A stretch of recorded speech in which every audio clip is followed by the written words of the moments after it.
Assalamu alaikum. Welcome to PSA online lecture series on cardiothoracic anesthesia. So my name is Dr. Saad from Arrhythmias University Hospital. So on behalf of PSA Karachi, it's my pleasure to welcome you all to the PSA online lecture series. And so after a long gap, so we have started again due to the Ramzan. So this academic initiative comprises of 12 structured online lectures, which is focused on the evidence-based practices and recent guidelines and updates in anesthesia, intensive care, and pain management. So basically, today marks the fifth lecture of this series, and the topic of today's presentation is perioperative arrhythmias and the recognition and the anesthetic implication. So it's an honor for me to welcome our esteemed speaker, Dr. Rehan Masroor. He's a consultant cardiothoracic anesthesiologist at PNS Shefa. He's a professor of anesthesia at Bahrain University of Health Sciences, and is also accredited BSc in both transesophageal and intensive care echocardiography. So currently, is also a lead as a general secretary of the Pakistan Association of Cardiothoracic Anesthetists. So we are grateful to him for joining us today and sharing his expertise. So before starting the presentation, there are some general instructions for the participants. So please keep your microphones be muted and switch off your videos during the lecture. If there is any questions, you can post in the chat box either during the lecture or at the end. And most important, after completion of the talk, so please fill out the feedback form which is required to obtain your e-certificate. So Dr. Rehan, over to you, sir. Thank you very much साद आपने बहुत ही जो है वो मेरा जो है ना जनरस किस्म का इंट्रोडक्शन करवा दिया है. I am a humble man and I am very happy that I have been given this opportunity by Pakistan Society of Anesthesiologists to share my thoughts on this very important topic. Again, it's a very wonderful, initiative from the PSA platform, and I really appreciate all the team who are taking care of it. And it's, sitting at your own comfortable place, you can, listen to so many experts. That's not to say that I am an expert. I'm just sharing my thoughts. I am still a student, and actually I am still doing the thing which you missed. Actually, is I am doing my health professional education MCPS from CPSP. So this is a learning experience for me as well. Presenting in on this forum. So thank you. And should I start now or should I wait for more participants? Sir, we can start now. Okay, thank you very much. So as the topic has been introduced by Dr. Saad, that I'm going to talk about perioperative arrhythmias. So the learning objectives for this lecture that I will try that the student will be able to apply a stability first triage model to initiate immediate pharmacological and electrical intervention for any acute perioperative arrhythmias. And then they are able to execute evidence-based management protocols for common supraventricular and ventricular arrhythmias using latest guidelines. And then they are able to optimize the quality of intraoperative resuscitation by utilizing real-time invasive hemodynamic data which is available in operation theater. And then manage procedure-specific arrhythmic emergencies. Including, like a colocardiac reflex, high neuroaxial blocks, and local anesthetic toxicity, etc. I would start, with two clinical cases. You have a patient, a 60-year-old male who is awaiting transfer to H2 after gut resection, and he suddenly has a clinical deterioration. And as you can see that his heart rate goes to 185 beats per minute and his blood pressure drops to 75/40. Although his stats are right, but his ECG is showing a narrow complex tachycardia. Then, a child, 7-year-old female, is undergoing a strabismus surgery, and during the surgical manipulation, the patient has sudden drop of heart rate to 22 beats per minute, followed by a 4-second period of asystole. So these are, common dysrhythmias. The aim of, introducing these clinical scenario was to, highlight that this is something which is very common. According to the latest data, there's around 18% incidence of perioperative arrhythmias or intraoperative arrhythmias in non-cardiac surgical patients. But the people like Saad and Saramin Khaja and everybody who is here with us, we see a lot of it in the cardiac surgical patients. And as we go forward, you will understand why we see a lot of arrhythmogenic activity in cardiac cases. Another thing which we have, it is very important to understand, is that the post-operative atrial fibrillation, which occurs in cardiac surgical patients, is like 30 to 50%, and it actually carries a long-term risk. The aim of putting this data here is that I want to highlight that any arrhythmogenic activity which is experienced during any intra period, even in non-cardiac surgical patients, there is evidence that is going to increase the long-term risk, and definitely is going to increase the length of hospital stay. And we should always remember that there is always a secondary messenger concept where arrhythmias primarily signal some problem. Maybe it's an ischemia, it's electrolyte influx, it's autonomic imbalance, it may be depth of anesthesia, so many things. So we have to keep in mind that they are per se not like innocent. There is always something behind it. So if we go to the pathophysiology, Cobalt triangle, I will share a document with the administration, so that they can share it with all the participants as well, so that they can know where I have taken all this data from. So if we go to the pathophysiology, you can see that it's a Comel's triangle. Here you can see that there is a substrate. Like anatomy, the patient might have structural heart disease, some ischemic fibrosis due to any issue in the heart, or the cardiomyopathy. And then definitely there is trigger. Intraoperatively, there can be so many triggers, like, we are inserting a CVP, or हमने उसकी जो guide wire है, we have inserted it too far in, it's gone into RV, and it has, stimulated a PA catheter insertion. We always see that the patients have some sort of, dysrhythmic activity on the ECG. And actually, this is a sign that we are going into the RV. And then, definitely, if the patient is being, operated upon, so surgical stretch or traction can cause it. And then there are a few modulators like hypoxia, hypercarbia, electrolytes. So if the potassium is, we have to keep the potassium more than 4, magnesium, we have to keep it in a range. Volume status, the patient doesn't need have an optimal volume status. So what I want to tell is that anesthesia directly impacts all these modulators and trigger points, and correcting metabolic foundation often breaks this triangle, and the arrhythmias can be stopped. So here you can see that we have to keep few things as an anesthetist, like if we have to see the potassium, and we have to keep it in a range. Mostly we try to keep it at around more than 4 milliequivalents. Magnesium is it's a physiological calcium channel blocker. Magnesium, it's a very underused drug, I would say, but it's coming up. A lot of people are now recognizing its usage.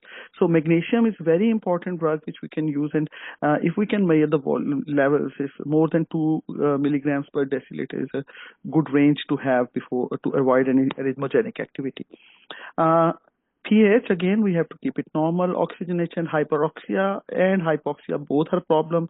So we need to keep a range, normal range, more than 80, around 90 millimeter of mercury of PO2 is good. So acidosis or hypoxia are potent apoarrhythmic drivers, which require correction prior to any antiarrhythmic initiation. So if we go to the systemic preconditions for arrhythmia, so if the patients become suddenly hypovolemic and become vasodilated, so what will happen is that there will be reflux sinus tachycardia, and which is the first warning sign which we see. And if we do not treat that hypotension, and we do not correct that hypovolemia, and if the patient's anemic, we do not correct that anemia, it will trigger a precipitous circle where the person is going to have an ischemic cascade leading to malignant ventricular rhythms, and that it will be very difficult to bring this patient back.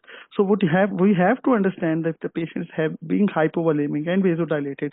We need to start volume resuscitation, as well as we have to treat the vasodilatation as soon as possible.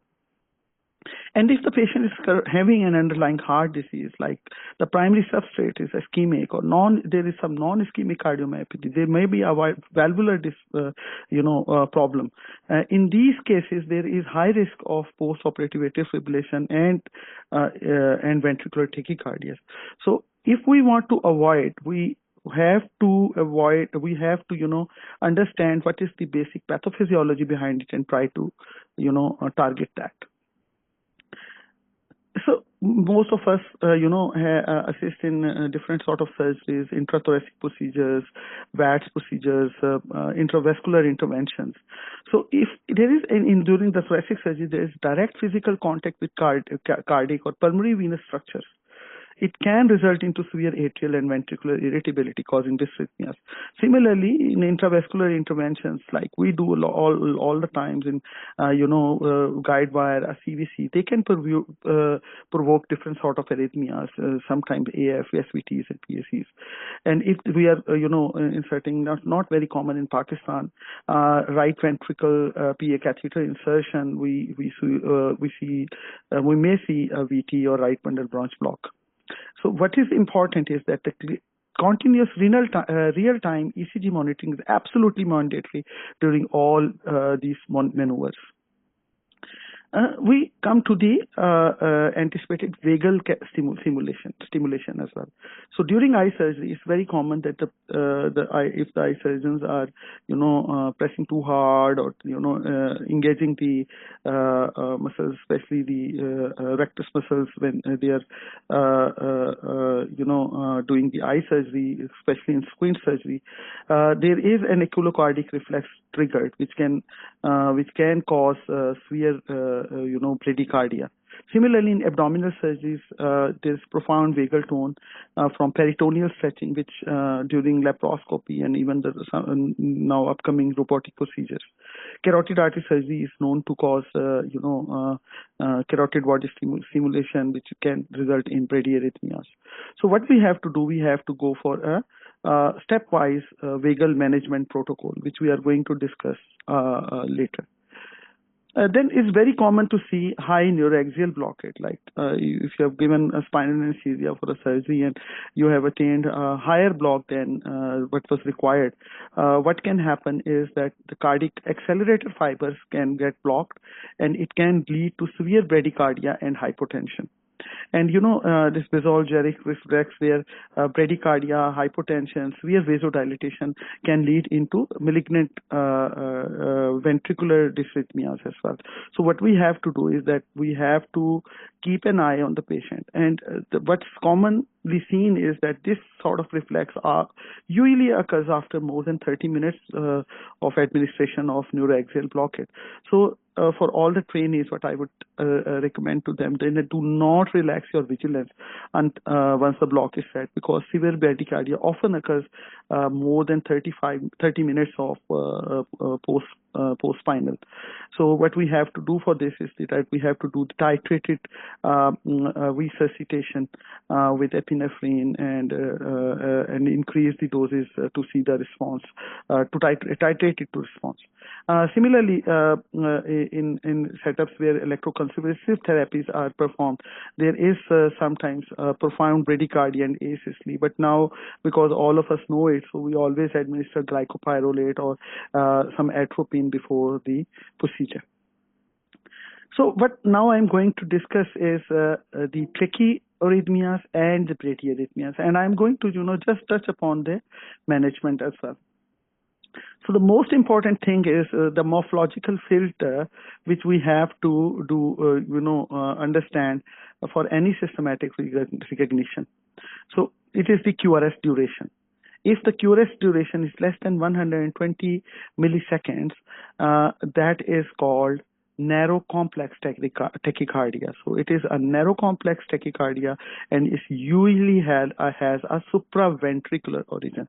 Here I want to focus upon that now the term of supraventricular tachycardia has been not very much favored now, and most of the literature now says it a narrow complex tachycardia, but it is most of the time supraventricular in nature. So it may be sinus tachycardia, it may be SVT, it may be AF, anything. So focus is that we have to see that what is the PR interval and what is the P wave relationship with the QRS complex. But if the QRS complex is wide, that's more than 120 milliseconds, then it is ventricular tachycardia until proven otherwise. So another important thing is that we have to know that there can be artifacts, like if the person is shivering, he's got some electrocautery is being done, we are doing pacing, so it might be causing interference. Advanced tools like TOE, which we always use in the cardiac surgical patients, they definitely help us in recognizing these things. I've taken some rhythm strips. These are Google based, so these are not from our patients. It's just Google based research which I have been taken these strips and showing. This is a simple, regular, narrow, complex tachycardia. And if it becomes irregular, this is a fast atrial fibrillation. Or atrial fibrillation with rapid ventricular response. And if you see this is a non-sustained VT. So if you can see that it's a regular VT, and you can see that the normal ECG pattern followed by a strip of non-sustained ventricular tachycardia. Why I'm saying it's non-sustained? Because the ventricular tachycardia then again goes into the normal sinus or normal rhythm where the complexes are again narrow. And this is a monomorphic ventricular tachycardia patient. So, and what we have to do to manage these sort of things. So if we have assessed the QRS duration and the QRS duration is less than 120 milliseconds, it's a narrow complex tachycardia. So origin is usually supraventricular. And what are the implications? It is usually driven by metabolic triggers, volume status, pain, depth of anesthesia. And if we, all of us, we agree that most of the times we see this sort of thing in patients who are undergoing cesarean sections, and if they are very apprehensive, and we have administered spinal anesthesia, we can see the patient developing narrow complex tachycardia. Small children, always you see it happening. So this is a common happening which is happening, but which is there. But we have to see that what's driving it. Wide complex tachycardia, more than 120 milliseconds QRS complex. Just assume that it is a ventricular tachycardia until proven otherwise. So the implication of this is that it can lead into sudden hemodynamic collapse. If you see this, call your seniors, call for help, have the crash cart ready in operation theater. This is something serious which is happening. If we are in cardiac theater, we always go for pre, which is beyond the scope of this chapter. So how do we manage these? So first of all, we have to establish that the patient is stable. So we have to evaluate, if the patient is stable, we have to evaluate volume status, pain, depth of anesthesia, and correct the underlying systemic triggers. If we have intubated a small child and his heart rate has gone on to 170, 180, the baby maybe we did not achieve proper depth of anesthesia, so we need to increase the depth. If the patient is hypovolemic due to bleeding, the patient is going to have SVT. So if we try to treat give him volume and to do the proper volume resuscitation, then we can correct this systemic trigger. If the patient is undergoing, if the patient is stable, we can try some vagal maneuvers. So, but they are again conservative management things, which can only be done if the patient is stable hemodynamically. Chemical cardioversion, again, if the patient is stable, then we can try adenosine. Remember, adenosine should not be tried in any patient who has known history of asthma. If the patient is having any irregular narrow complex tachycardia, the rate control is the priority. We cannot go for the rhythm control. We can only do the rate control. Esmolol is a preferred drug, but our settings where esmolol is not readily available, we usually administer IV metoprolol 0.1 to 1 milligram increments to see the response. And if the patient is stable, we can increase the dose. So what we will do in this case, which I discussed a case initially where a 62 years old male post-operative day 1 middle abdominal resection, sudden palpitation, diaphoretic, had narrow complex tachycardia, heart rate of more than 185, blood pressure this. So is this patient stable? No, the patient is not stable. So we are not going to follow that stepwise approach which I just discussed. Because the patient is having hypotension, he is diaphoretic, the patient is unstable, so we have to go for electrical intervention, which is direct current cardioversion, DCCV. And usually it is 100 joules, but now the new AHA guidelines suggest that if the patient is in AF, we should go with 200 joules of cardioversion shock dose. So I hope I am clear that the first case study which we discussed, the patient was in unstable narrow complex tachycardia. So this patient will require urgent electrical intervention in form of direct current cardioversion. So what happens if the patient is in ventricular tachycardia? So if the patient is having stable ventricular tachycardia, so what we have to see, I have already told you that this is ventricular tachycardia can precipitate to any other unstable rhythm. So what we have to do is that we have to have our senior help available, and we have to have a crash cart with defibrillator ready. So what we need to see again is that the patient is stable. So if the patient is having adequate perfusion and adequate blood pressure, we can administer amiodarone 150 milligram IV over 10 minutes. In these cases, if we see if we see a patient who is having a non-sustained VT or a VT, we usually go for an early arterial line insertion as well, so that we can monitor his blood pressure with each pulse. And then we need to do the cardioversion. So in cardioversion, we need to place the pads. If you have got the disposable pads available, the pads should be placed. And if they are not available, somebody should be ready with the defibrillator. To say these points, we sometimes we see it is polymorphic VT with QT interval prolongation, and usually we all know that we administer magnesium 2 gram IV, or if the pacing is present, we can do the override pacing. Now coming to the bradyarrhythmias, the common bradyarrhythmia, as I discussed in a case, is a normal sinus bradycardia, which can happen in any patient. The others are conduction disturbances, which can be graded in low-grade blocks or a high-risk blocks. So a first-degree AV block is nothing; it's more PR interval of more than 0.2 seconds, as you can see here.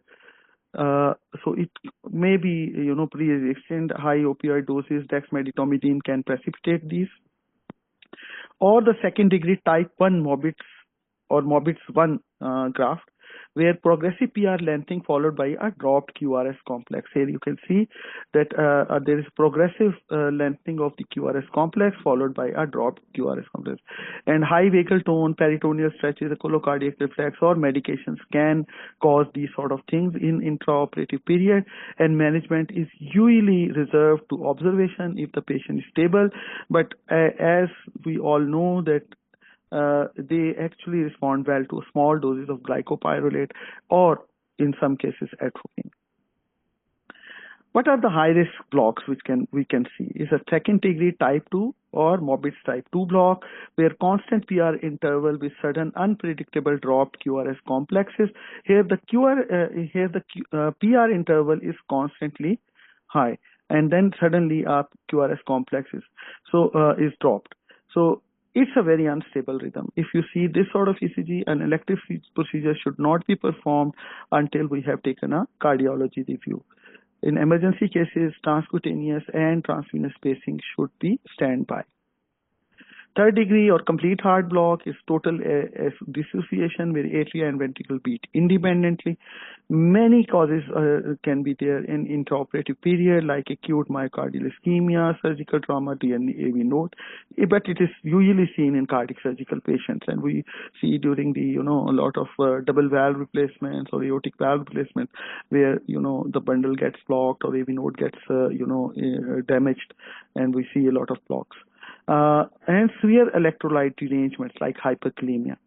So it will result in profound bradycardia, fixed throat volume, lower cardiac output, and the patient, because the heart rate, the patient's cardiac output is only heart rate dependent.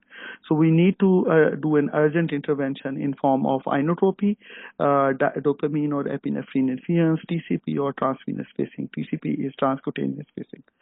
So if we go to that girl which we discussed during our scenario, that in sorry, I miswritten. She's 7 years old and doesn't make any difference. Although is a female who she was undergoing strabismus surgery, and on medial rectus traction, she had a sudden bradycardia leading to a heart rate of 22 beats per minute, which progressed to a 4 seconds asystole. So what we have to do? The trigger is echocardiac reflex. So what we have to do? Immediate command to release the traction and seize the stimulus. Increase the oxygen to 100% and immediately give glycopyrrolate or atropine if there is no recovery. We generally, what I will advise to my colleagues, my juniors here, is that we always administer some glycopyrrolate to the patients during induction, and especially if you are the patient is undergoing any laparoscopic surgery, any laparotomy where they are going to do some peritoneal stretching or gut resection, something like this, or if the patient is undergoing squint surgery. In those cases, we always administer small dose of glycopyrrolate at induction according to the body weight. And then if this does not resolve the issue, then we have to go for small doses of epinephrine. We can give incremental doses of epinephrine in bolus form, or we can start an infusion. And definitely, if there is no response, we can go for temporary pacing in form of transcutaneous pacing or transvenous pacing. Here, there are other surgical triggers which I have already discussed, like peritoneal insufflation during laparoscopic surgery, carotid sinus manipulation during neck surgery, and if we are giving patients dexmedetomidine, and Sugammadex is nowadays very much coming in Pakistan as well, so that also can cause severe bradycardia. I wanted to touch upon intraoperative ACLS as well, because all dysrhythmia management comes under the heading of advanced cardiac life support, and because we are doing intra-op ACLS is very important to understand, and what are few differences, that's what I am going to discuss. During the intra-op period, you usually have end-tidal carbon dioxide available, and most of our theaters are now equipped with end-tidal carbon dioxide monitoring and capnography. So what if the patient is in cardiac arrest? In those cases, if we target a more than 10 millimeter of mercury end-tidal carbon dioxide levels, it is sustained and end-tidal carbon dioxide more than 10 millimeter of mercury is evidence to have increase the survival and chances of ROSC. And if we see a sustained spike in the end-tidal carbon dioxide levels, this shows that the patient has got return of spontaneous circulation. And if we have got an arterial line inserted, and if we target a diastolic pressure of more than 30 millimeter mercury, it is also critical to ensure the adequate coronary perfusion pressure. What I want to say, in operation theater, all the things are witnessed, they are monitored, and all the events can have a tailored resuscitation. So we need to understand that OR-specific H's and T's are different from the other ACLS. So the patient can have tension pneumothorax, he can have air, fat embolism, tamponade, or any surgical stimulation causing it. So what if I say it's a repetition of that slide. So what I want to say is that we have to understand any things which can cause the problem, and we have to identify it. So what if we are using any drugs, any things which we are which can cause this, we should be trying to avoid it. In crisis resource management in ACLS, what I will say is intraoperative ACLS is that anesthetist is the leader. If the patient has gone into dysrhythmias, and if the patient is gone into cardiac arrest for any reason, the leadership will rise with the anesthetist. So to avoid ambiguity, we should explicitly say that he is the code leader, and he should have a good communication, strict adherence to the closed loop communication, where sender, receiver, and confirmation is all there. So the surgeon needs to be part of the core team, and they should be directed to immediately cease the surgical stimulus and assist in internal compressions if the chest is open, like in cardiothoracic surgery. So in the end, I hope I'm finished in time, but in the end, we have to keep these 4 pillars in mind. First is stability first. We should treat the patient, not the monitor. Hemodynamic instability mandates electricity over pharmacology. If the patient is unstable, you need to have your defib ready and give the DCCV if required. Remember, if you are using the direct current cardioversion, you have to have the ECG leads attached from the defibrillator and have the sync function on. If the sync function is not on, the patient can go into ventricular fibrillation because the shock can be delivered in absolute refractory period. If your defibrillator does not have ECG, remember, when you place the pads on the patient's chest with a lot of gel on it and press it hard, the pads are designed to read the ECG. So it is not that if the ECG lead is not available that you cannot provide a synchronized cardioversion. A synchronized cardioversion can be provided if the pads are gelled and attached firmly onto the patient's chest, and then the pads can read the ECG, and then you can perform a synced direct current cardioversion. Magnesium sulfate is a drug which can aggressively replete. So the level have to be kept more than 2 milligram per deciliter, or for any AF or VT prevention. We use a lot of magnesium in our cardiac surgical patients, and we have got evidence that the AF and other dysrhythmias are very less common in our cardiac surgical patients where we load them with magnesium. And this thing is also applicable to other setups as well and other surgeries. Again, I have already talked about the sync function. We need to go and see to all my junior colleagues here. I want to request them that please go and see your crash cards in operation theaters. See your crash cards in ICU. See your crash cards in emergency rooms where you go and try to resuscitate the patients, because these crash cards contain all the medications, and they have to be kept up to date. And working defibrillator should be available on the crash cart, and you should all know how to operate that defibrillator as well, because sometimes a machine comes in front of you and you do not find a sync button, you do not know how to apply the pads, you do not know how to take out the pads, things like that. So very important for all my junior colleagues that when you are working in your operation theaters, when you are working in your ICU shift, when you are working in your trauma theaters, everywhere there is an availability of crash cart with defibrillator. But all of us should be, we should know how this machine works. Intra-op ACLS, we should not do just blind CPR. We should use real-time invasive data which is available usually in operation theater, and as I said that we should target the end-tidal carbon dioxide more than 10 and diastolic blood pressure of more than 20 to 30 to refine the resuscitation quality. So if we conclude our lecture, I would say that we have to stop the stimulus which is causing any arrhythmia intraoperatively. So for any vagal reflex, your primary and most effective treatment is commanding the surgeon to stop. Or if we are doing it, we need to stop as well. If the patient is suddenly becoming bradycardic after more than 30 minutes of block, we should anticipate high spinal.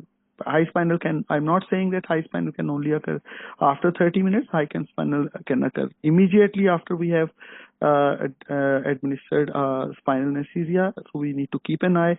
But bradycardia after 30 minutes of spinal is usually due to the blockade of the accelerator fibers, that is the sympathetic fibers. We should assess the silent triggers. The silent triggers are volume status, adequate pain control, depth of anesthesia, etc. So we need to keep in mind the silent triggers of SVT. So sometimes an SVT will self-resolve. If the patient is stable, we can just wait and see. And if we find that the patient is having pain issues or depth of anesthesia issues or volume status issues, we need to recognize them and try to address it. If you're doing your central line, always keep an eye on the ECG because it can cause mechanical SVT or narrow complex tachycardia. And every time when you are performing intraoperative ACLS, I would recommend that have end-tidal carbon dioxide, and if you can have an art line there, try to maintain an diastolic blood pressure of more than 20 to 30. These are the few references, and with the permission of Dr. Asma and Dr. Saad, I would share these documents in the group, and they can share it with you. I am very thankful to Dr. S.M. Nadeem because one of his articles published in Anesthesia, Pain and Intensive Care in 2016 actually helped me a lot in preparing this presentation. With this, thank you. And I hope I was able to do justice with the topic, and I have left a lot of time for the questioning, which might be good for you. And let's see how does it go with me. And I would request my seniors to answer any question if they feel that I am not doing justice to the questions. Thank you. Thank you so much, Dr. Rehan, for an excellent lecture. So basically, prompt recognition and targeted management should be the main focus for arrhythmia management. So I would like to request Dr. Dr. Amin Khwaja for any comments regarding this, or you can add anything, or if you have and about the participants, any question you want to ask, you can write on the chat box. Thank you, Dr. Forum is open for the question. Thank you, Dr. Saad. Dr. Rehan has covered all the practical aspects of the arrhythmias in a very simple way, and he covered all the triggering factors which occur during the perioperative areas. And I think it was an excellent talk, and it was very simple to understand for those who are doing an general anesthesia, and especially those who are preparing for their exams. In fact, he also touched the ACLS guidelines which is also very important. And he has given the reference also. So congratulations, Dr. Rehan. And I think you have covered almost all the aspects, pharmacological, electrical, and you have directed how to manage those arrhythmias perioperatively. Thank you very much. Sir Amin Thank Khaja, you. coming from you, I am so grateful for your kind words. Thank you so much, sir. Thank you so much, sir. Sir, there is one question. Yes, sir. Sir, please carry on. I am Dr. Rana Altaf from Multan, the president of PSA. And this is the first time I am listen to this lecture series. And I am very happy to hear Dr. Rehan lecture. And it's an excellent lecture. And especially the points and the bullets and the all things which are to be memorized for every PGR or every anesthetist. This is a very common arrhythmias which you can deal with during your general anesthesia, and the people even don't know, even our PGRs don't know how to deal with this, and especially how to use the defibrillator at the crisis time. So this is a good series of lectures, and I will promote it in Punjab and in all other institutes here in South Punjab to follow these lecture series every month. Thank you, Rehan, and thank you, everybody. Sir Rana बहुत बहुत शुक्रिया आपका. Again a great mentor and great teacher, और आपकी services anaesthesia के लिए और बाकी सब के तो कोई इसके लिए वो नहीं है. And I am happy that you are with us today, and it's an honour for me to be in a lecture where you were also a listener. Thank you so much, sir. Sir, there are some questions in the chat box. Yes. One of them is the PVCs are the commonest arrhythmias that we encounter in the perioperative period. So, can you please explain its implication, occurrence, and the adverse outcomes? जी देखें, the PVC, should I start the answer or? Yes, sir. Yes, sir. Okay. देखिए, PVCs again, what we have to see is the PVCs. What we have to understand is कि जो आपकी PVCs आ रही हैं, क्या वो pre op period में भी थी? यानी आप उसके सबसे पहले you have to be sure sorry that to interrupt, Dr. Rehan. This is Dr. Asma here. I'm so thankful to you for delivering the lecture. Actually, we have the participants from all over the world, and most of some of them they don't understand Urdu. So I would request you to please explain it in Urdu so that they English so in that English. they can also so that they can also understand. Thank you so much. Okay, ma'am Asma, bilkul, I will do that. So the PVCs, what we have to see, in the pre-operative period, during the pre-operative assessment, did we, if the ECG shows any pre-mature ventricular contractions, or then we can just ignore it maybe. But we have to monitor it, keep on monitoring that it does not, lead into a non-sustained VT or any, runs of ventricular tachycardia, or may convert into ventricular tachycardias. The most important thing which I highlighted is that we have to remember these three, the triangle which I showed you. So if I can go back and show you the triangle.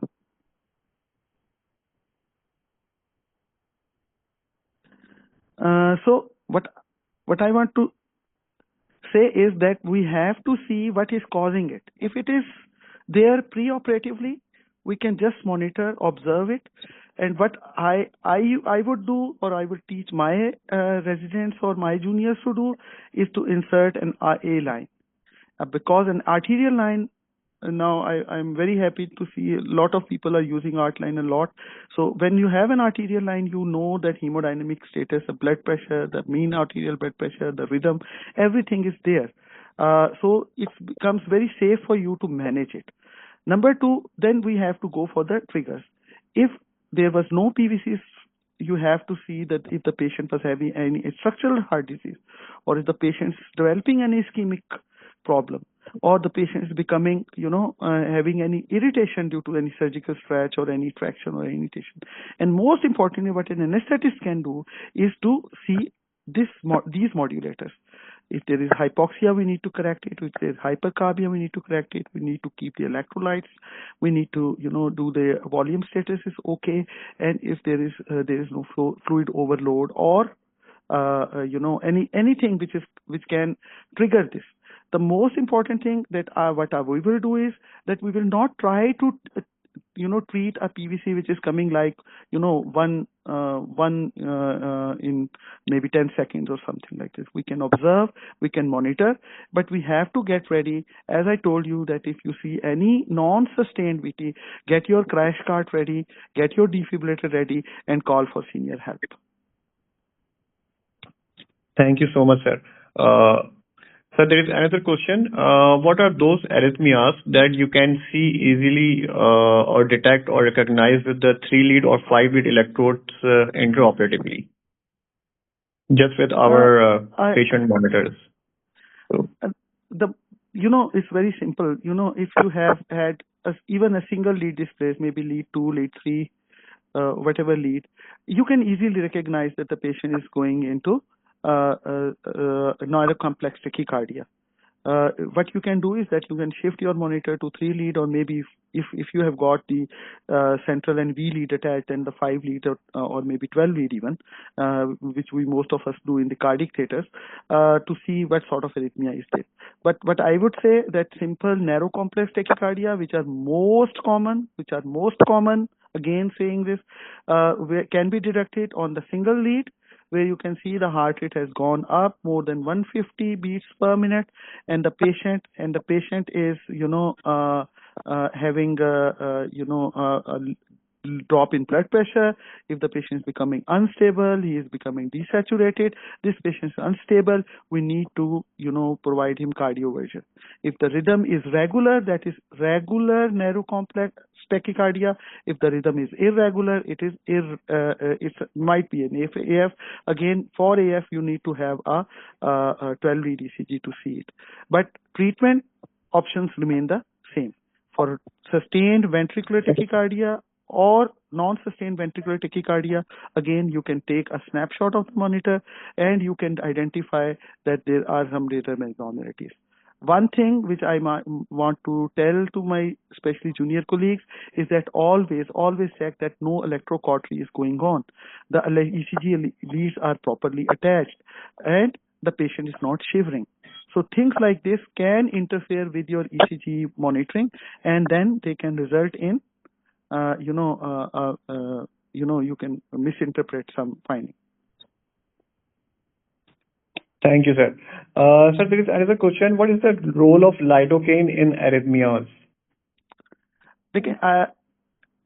Again, this is a little bit beyond the topic, but as a participant has asked it, the pharmacology here, the lidocaine and amiodarone are the drugs which are classified as anti-arrhythmic drugs, and they are used to control any dysrhythmic activity in the heart. Okay? So they are actually, what I will say is, are membrane stabilizers. The difference between lidocaine and amiodarone is, the amiodarone is a longer acting drug and lidocaine is a very short acting drug. So as an anesthetist, we feel safe to use lidocaine, and we always have a xylocaine plain or lidocaine plain syringe to 2% filled up on our, on machines or in drugs, and we administer a little bit and we see that the response is gone. So it's actually a membrane stabilizer. So what I would suggest is that lidocaine can be used, is safer to use. I would not say that you cannot use it, but try to understand the cause of the arrhythmia as well. If it is one of these things, you need to understand that and try to avoid it. If we are masking it by giving lidocaine only, so it's not start trying to stabilize a membrane which has got an inherent problem is not going to work. Another thing with amiodarone and lidocaine, I would say the difference is that amiodarone is a drug which acts on all parts of the action potential of cardiac cycle, 0, 1, 2, 3, 4. Every part of the action potential is covered by amiodarone. But lidocaine is a specific drug. So that's about lidocaine. Thank you so much, sir. So there is one question. I think we need to correct. Like, how many shockable rhythms are there? VT and VFib are the two ones. And there is a question from Dr. Majid. He asked, I have heard that the 18, but I don't have any reference. So basically, there are two shockable rhythms, which is the VT and VF. But he heard that there are 18 rhythms. 18 shockable rhythms. So the thing is that there may be maybe 18 or maybe 30 or maybe I'm not contesting anything. The most important thing is that as anesthetist, what we are there for, we are there to keep a patient passage from operation theater to recovery as safe as possible.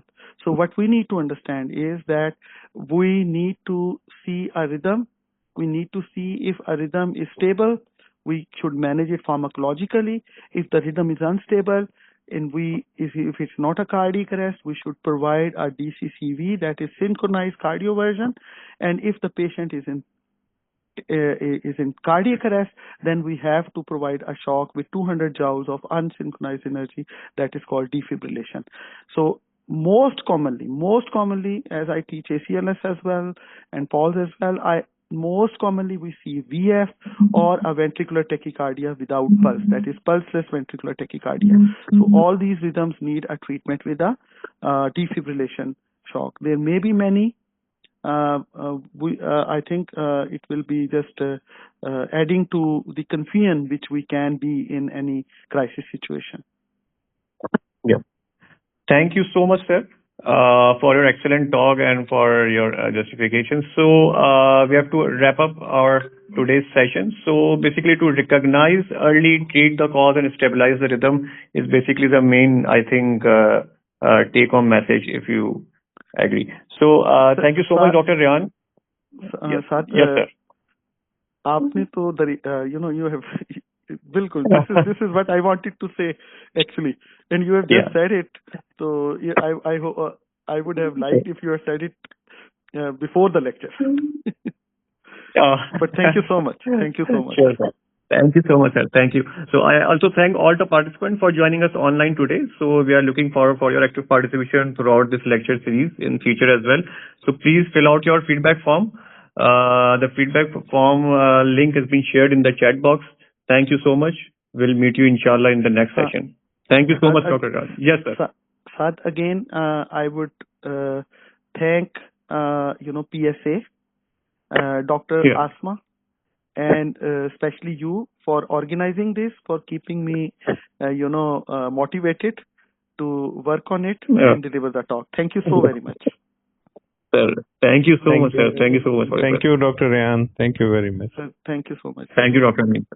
Thank you. Assalamu alaikum. Thank you. Allah.